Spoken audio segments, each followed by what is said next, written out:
ಲೋಕಸಭಾ ಸದಸ್ಯ ರಾಧಾಕೃಷ್ಣ ಅವರೇ,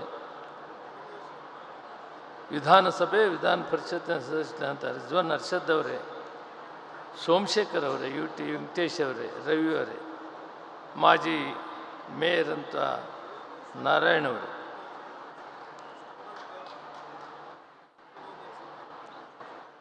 ಬಸವಣ್ಣವರು ಕಾಯಕವೇ ಕೈಲಾಸ ಅಂತ ಹೇಳ್ತಾರೆ. ಅಂದರೆ ಯಾವುದೇ ವೃತ್ತಿ ಮಾಡಲಿ ಅದು ದೇವರಿಗೆ ಸೇರ್ತದೆ ಅನ್ನೋ ಮಾತನ್ನು ಹೇಳ್ತಾರೆ.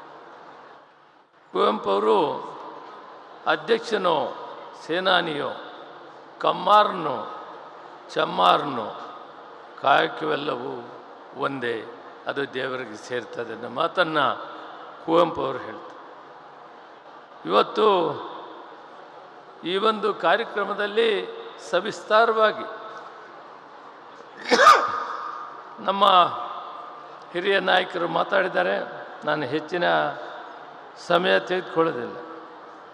ಮೊಟ್ಟ ಮೊದಲನೇದಾಗಿ ಭಾರತದಲ್ಲಿ, ಸ್ವತಂತ್ರ ಭಾರತದಲ್ಲಿ ಈ ಕಾರ್ಯಕ್ರಮವನ್ನು ಜಾರಿಗೆ ತಂದಂಥ ಸರ್ಕಾರ, ಕಾಂಗ್ರೆಸ್ ಸರ್ಕಾರ, ಸನ್ಮಾನ್ಯ ಸಿದ್ದರಾಮಯ್ಯನವರು ಮತ್ತು ಡಿ.ಕೆ. ಶಿವಕುಮಾರ್, ನಾವೆಲ್ಲ ಕಾರಣಭೂತರಾಗಿದ್ದೀವಿ.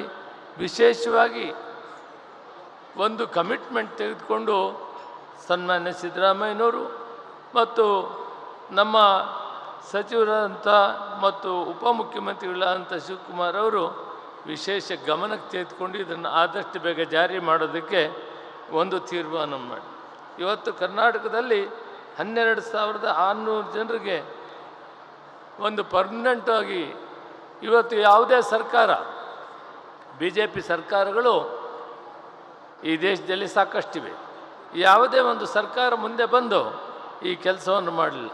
ಈ ಕೆಲಸವನ್ನು ಕಾಂಗ್ರೆಸ್ ಪಕ್ಷ ಮಾತ್ರ ಮಾಡ್ತದೆ, ಬೇರೆಯವರಿಗೆ ಅದು ಮಾಡೋಕ್ಕೆ ಬರೋದಿಲ್ಲ. ಯಾಕಂದರೆ ಕಾಂಗ್ರೆಸ್ ಪಕ್ಷಕ್ಕೂ ನಮಗೂ ನಿಕಟವಾದ ಸಂಪರ್ಕ ಇದೆ.